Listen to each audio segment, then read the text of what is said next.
혁신의 기치를 드는 자유한국당 류석춘 혁신위원장 임명장 수여식에서요. 오늘 작은 잡음이 일었습니다. 홍준표 대표의 위로의 말이 이어졌는데요. 들어보시겠습니다.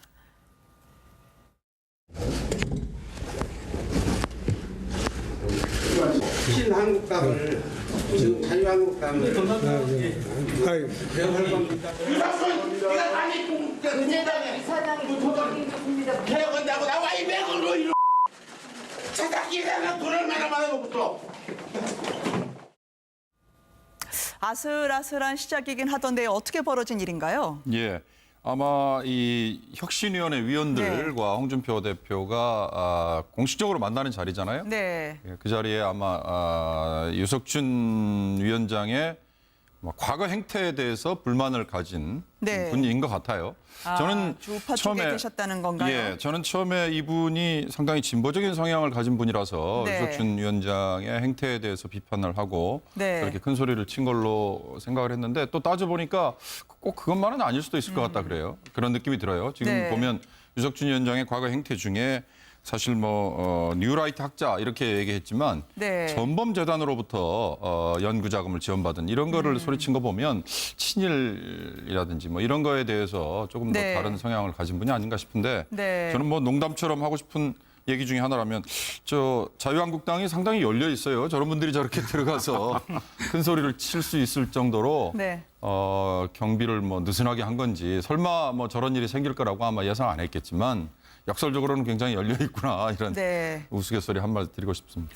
그래도 지금 이 네. 전범재단이라고 하는 거를 조금 더 설명을 드릴 필요가 있을 것 같은데요. 네. 이게 이제 아시아 연구 기금이라고 하는 겁니다. 그러니까 1996년도에 연세대학교하고 이 사사카와 류이치라고 하는 일본 사람이 만든 재단에서 지원을 받아서 공동으로 만든 재단이거든요. 이제 사사카와 류이치라고 하는 사람이 2차 세계대전 때 A급 전범이었고 이른바 이제 파시즘의 신봉자이기도 했습니다. 네. 물론 나중에 이제 무죄 판결을 봐서 풀려나기는 했지만 그때 이제 경정으로 돈을 굉장히 많이 벌었고 그걸로 일본 재단이라는 걸 만들었고요. 그 일본 재단이 같이 출연해서 만든 연세대학교하고 같이 만든 게 바로 아시아 연구기금인데 그 아시아 연구기금의 사무총장을 유석춘 교수가 맡았던 겁니다. 그렇기 때문에 그 90년대 그 연세대학교 내부에서도 이거 아시아 연구기금이라고 하는 재단을 폐지해야 된다. 이건 정말 부끄러운 일이다. 이래서 굉장히 시위도 많이 일어나고 그랬었거든요. 근데 그랬던 전력이 이번에 이제 새삼스럽게 조명을 받은 거죠. 네. 그러니까 유석춘 교수가 사실은 보수라고는 하지만 어찌 보면 파시즘을 신봉했던 사람이 만든 재단으로부터 후원을 받은 그 재단의 사무총장을 맡은 것이니까 이거 그구나 다름이 없고 그러니까 이제 방금 전에 항의를 했던 분이 이게 나라를 팔아먹었다 이런 말을 하는 게 바로 그런 배경에서 나온 얘기죠. 네. 홍준표 대표 입장에서는 이런 세간의 시선을 의식이라도 하듯 한쪽으로 보지 말고 양쪽의 시각으로 보라고 주문을 하더라고요. 앞으로 이런 일은 자주 있을 수도 있으니 기념치 말라면서요. 예, 일단은 지금 유석춘 위원장은 위로했죠. 오늘 위촉장을 주면서 이런 일들은 자주 일어날 것이다라고 네. 이야기하면서도 말씀하셨듯이 그러나 좀 따끔한 어떤 이야기가 아니었나? 왜냐하면 이제 너무 오른쪽 눈으로만 보려고 하지 말고 네. 왼쪽 눈으로도 보고 또 이제 중도의 눈으로도 봐라. 여러 가지 어떤 시각으로 봐서 혁신이란 건 한쪽으로만 그렇게 이야기할 수 없다. 네. 이 내용은 아마도 유석춘 위원장이 이제 임명되면서 유석춘 위원장 스스로 너무 좀 극우적으로 가는 게 아니냐라는 비판에 대한 또 네. 하나의 어떤 방향을 제시한 게 아니냐. 네. 당내 여러 가지 어떤 목소리들을 좀 이렇게 다독여가는 오늘은 좀 그런 행보를 보였다라고 할 수 있겠습니다. 양쪽 시각을 주문한 홍 대표 쪽으로 합류했던 분들이 있지 않았겠습니까? 바로 바른정당에서 자유한국당으로 넘어온 의원 두 분이 계셨는데요. 오늘 두 분의 처지와 분위기가 엇갈리는 것을 확인할 수가 있었습니다. 복당파로 불리지 않겠습니까? 이은재 의원은 복당 제1호 의원인데 의원총회에서 보니까 떡도 같이 나눠 드시고 잘 지내고 계시더라고요. 근데 이분이 바른정당에 있을 때는 일명 김연아 살리기법을, 자유한국당에 넘어와서는 일명 김연아 죽이기법 두 법안에 모두 이름을 올리셨더라고요. 예, 공교롭게도 이제 아마 시차를 두고 나타난 현상이긴 할 텐데 공직선거법상의 비례대표 의원의 자격 여부를 네. 놓고 이제 벌어진 일이죠. 지금 김연아 의원이 원래 출발할 때는 새누리당의 비례대표로 출발을 했는데 지금 당의 자유한국당으로 바뀐 다음에도 당의 방침에 계속 반하는 여러 가지 주장과 행태를 지금 보이고 있지 않습니까? 그러나 지금 당에서 출당을 할 경우에는 비례대표 의원을 유지하고 다른 당에도 갈 수가 있지만 출당을 해주지 않는 한은 불가능한 일이기 때문에 이 규정을 고치기 위해서 아마 네. 먼저 바른정당에서 이걸 뜯어 고치려는 법안을 제출했을 때 이은재 의원이 바른정당 소속일 때 이거에 대해서 찬성하는 네. 법안에 이름을 올렸다가 앵커 말씀처럼 이은재 의원이 바른정당에서 자유한국당으로 우르르 대선 전에 의원들이 튀어나올 때 맨 먼저 튀어나왔지 않습니까? 네. 나오고 나서 아마 자유한국당이 이장우 의원이 이제 반대되는 법안을 발의를 했는데 거기에 이름을 올린 것 같아요. 뭐 비판적으로 보자면 사실 의원들이 이렇게 공동 발의를 할 때 법안의 내용이 뭔지도 모르면서 그냥 이름만 올려준 경우, 그런 경우 이렇게 황당하게 자가당착에 빠지는 경우가 있을 수 있을 거고요. 알면서도 이렇게 또 입장을 바꿨다면 이건 뭐 소속당에 바뀐 상황에 따라서 네. 처지가 왔다 갔다 하는 거니까 네. 그건 뭐 비판을 받아도 마땅치 뭐 충분한 거죠. 정리를 해야 되지 않나요? 아무래도 스스로. 그렇죠. 그런데 네, 둘 어차피 중에 지금 하나라도. 이 두 문제가 뭐냐면 네. 2월 달에 바른정당 소속일 때 낸 법안은 이미 계류 중입니다. 그렇다고 네. 지금 계류 중인 법안에서 이름을 빼달라고 하면 그것도 또 이제 사실 비판받을 대목이 있거든요. 네. 그래서 지금 좀 곤란한 어떤 상황에서 보좌관이 하는 말은 이름만 올렸으니까 네. 의미를 부여하지 말아달라라고 기자들한테 이야기하지만 그럼에도 불구하고 사실은 이은재 의원 지금 입장이 굉장히 곤란해진 건 맞습니다. 근데 우리 이 이름을 김연아 죽이기법이다, 살리기법이다 이렇게 얘기하는 것 자체가 사실 넌센스예요. 네. 왜냐하면 사실 몸은 뭐 자유한국당에 남아있지만 김연아 의원이 마음은 바른정당에 가 있었거든요. 그래서 이제 자유한국당에서 뭔가 정책을 추진하는 것하고 잘 맞지 않고 또 비례대표 신분이기 때문에 스스로 당을 떠날 경우에는 국회의원직을 상실하니까 나가지도 못하고 이런 상황이 됐거든요. 근데 지금 김연아 죽이기법, 살리기법 얘기하는 게 다른 국회의원 한 명 보기 싫다고 해가지고 그 국회의원 자격을 없애느니 살리느니 뭐 이렇게 해가지고 지금 법안을 내는 거잖아요. 네. 아무리 진짜 국회의원이라 하더라도 자기 보기 싫다고 하는 의원 이거 국회의원 배지 떼겠다고 해가지고 법안 개정안 내는 것 자체가 사실은 넌센스 아니겠습니까? 네. 근데 국회의원은 한 명 한 명이 입법기관이라고 할 수 있는데 그 의원이 자기의 소신에 따라서 행동하는 걸 가지고 이 사람 우리 당에선 보기 싫으니까 우리 당 소속으로 국회의원 지내지 말라고 해서 법안을 내는 것 자체가 제가 볼 때 네. 말이 안 된다고 생각합니다. 같은 본회의장에 남아서 자유한국당 당론과 달리 이번 추경에 투표를 했고 그리고 표결에 참여했던 장재원 의원에 대해서는 내보내자니 또 바른정당 깔 듯하고 이게 출당을 못 시키고 좀 고민이 있는 모양이에요. 출당을 못 시키고 고민이 있는 건 김연아 의원일 것 같고요. 네. 왜냐하면 김연아 의원은 사실은 내가 가겠다라고 거의 이제 선언한 상황이고 그래도 장재원 의원직은 의원은 난리죠. 사실은 네. 이제 다시 돌아왔기 때문에 출당시켜달라라는 어떤 의미보다는 이 당에서 내 입지를 확실히 해달라라거나 혹은 네.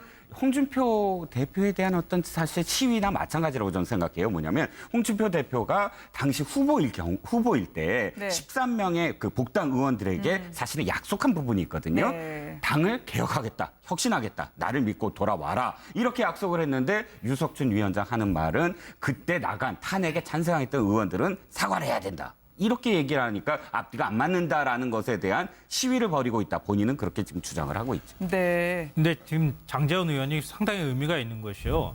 바른정당에서 의원 한 명만 만약에 자유한국당으로 와버리면 바른정당은 원내교섭단체의 자격을 상실하게 됩니다. 네. 그렇기 때문에 바른정당에서 의원들이 과연 자유한국당으로 올 것인가? 앞으로 자유한국당이 어떻게 하느냐에 따라 지금 달린 상황이거든요. 네. 근데 만약에 장재원 의원을 자유한국당에서 징계를 하고 내쳐서 다시 바른정당으로 가게 만들면은 그런 전략이 잘 먹히지 않을 가능성이 있단 말이에요. 그러니까 징계를 주더라도 나가지 못할 만큼 징계를 주는 거 외에는 방법이 없기 때문에 당내에서는 추경안에 혼자서 가가지고 이 김연아 의원하고 둘이서 이제 찬성표를 던진 상황이라서 네. 굉장히 아마 밉기는 하겠지만 제가 볼 때는 당을 스스로 떠날 만큼의 징계는 주기 어려운 상황이라고 보입니다. 제가 이 점 네. 하나만 말씀드리겠습니다. 국회의원은 헌법에 규정되어 있는 헌법기관이거든요. 네. 개인 하나하나라고 착각을 할 수 있지만 정부의 부처 하나처럼 헌법기관입니다. 그만큼 책임이 있어야 되고 일관성이 있어야 되고 소신이 있어야 되는데 장재원 의원은 어찌됐든 추경과 관련해서 본인의 소신 투표를 했고요.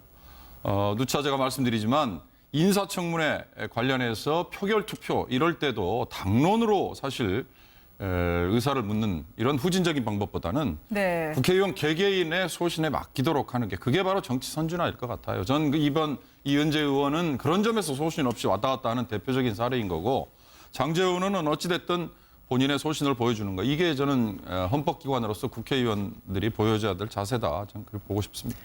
네, 되셨다는 건가요? 예, 저는 처음에 이분이 상당히 진보적인 성향을 가진 분이라서 네. 유석춘 위원장의 행태에 대해서 비판을 하고 네. 그렇게 큰 소리를 친 걸로 생각을 했는데 또 따져보니까 꼭 그것만은 아닐 수도 있을 것 같다 그래요. 그런 느낌이 들어요. 지금 네. 보면 유석춘 위원장의 과거 행태 중에 사실 뉴라이트 학자 이렇게 얘기했지만 네. 전범재단으로부터 연구 자금을 지원받은 이런 거를 소리친 거 보면 친일이라든지 뭐 이런 거에 대해서 조금 더 네. 다른 성향을 가진 분이 아닌가 싶은데 네. 저는 뭐 농담처럼 하고 싶은 얘기 중에 하나라면 저 자유한국당이 상당히 열려 있어요. 저런 분들이 저렇게 들어가서 큰 소리를 칠 수 있을 정도로 네. 경비를 뭐 느슨하게 한 건지 설마 뭐 저런 일이 생길 거라고 아마 예상 안 했겠지만 역설적으로는 굉장히 열려 있구나 이런 네. 우스갯소리 한 말 드리고 싶습니다. 그래도 지금 이 네. 전범재단이라고 하는 거를 조금 더 그 설명을 드릴 필요가 있을 것 같은데요. 네. 이게 이제 아시아 형은 아마도 유석춘 위원장이 이제 임명되면서 유석춘 위원장 스스로 너무 좀 극우적으로 가는 게 아니냐라는 비판에 대한 또 네. 하나의 어떤 방향을 제시한 게 아니냐. 네. 당내 여러 가지 어떤 목소리들을 좀 이렇게 다독여가는 오늘은 좀 그런 행보를 보였다라고 할 수 있겠습니다. 양쪽 시각을 주문한 홍 대표 쪽으로 합류했던 분들이 있지 않았겠습니까? 바로 바른정당에서 자유한국당으로 넘어온 의원 두 분이 계셨는데요.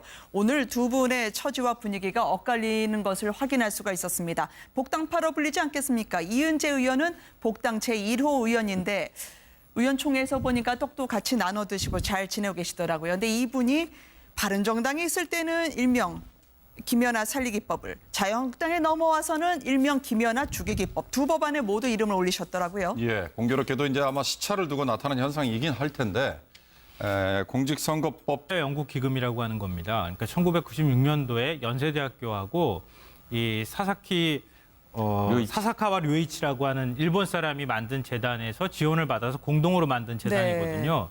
이제 사사카와 류이치라고 하는 사람이 2차 세계대전 때 A급 전범이었고 이른바 이제 파시즘의 신봉자이기도 했습니다. 네. 물론 나중에 이제 무죄 판결을 봐서 풀려나기는 했지만 그때 이제 경정으로 돈을 굉장히 많이 벌었고 그걸로 일본 재단이라는 걸 만들었고요. 그 일본 재단이 같이 출연해서 만든 연세대학교하고 같이 만든 게 바로 아시아 연구기금인데 그 아시아 연구기금의 사무총장을 유석춘 교수가 맡았던 겁니다.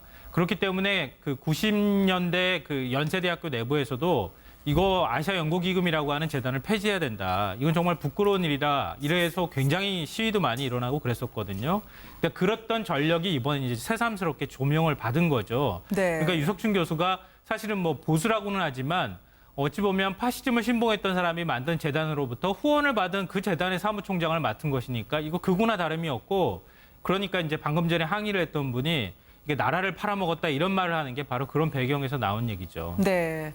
홍준표 대표 입장에서는 이런 세간의 시선을 의식이라도 하듯 한쪽으로 보지 말고 양쪽의 시각으로 보라고 주문을 하더라고요. 앞으로 이런 일은 자주 있을 수도 있으니 기념치 말라면서요. 예, 일단은 지금 유석준 위원장은 위로했죠. 오늘 위촉장을 주면서 이런 일들은 뭐 자주 일어날 것이다라고 네. 이야기하면서도 말씀하셨듯이 그러나 좀 따끔한 어떤 이야기가 아니었나? 왜냐하면 이제 너무 오른쪽 눈으로만 보려고 하지 말고 네. 왼쪽 눈으로도 보고 또 이제 중도의 눈으로도 봐라. 여러 가지 어떤 시각으로 봐서 혁신이란 건 한쪽으로만 그렇게 이야기할 수 없다. 네. 이 내용 혁신의 기치를 드는 자유한국당 류석춘 혁신위원장 임명장 수여식에서요. 오늘 작은 잡음이 일었습니다. 홍준표 대표의 위로의 말이 이어졌는데요. 들어보시겠습니다.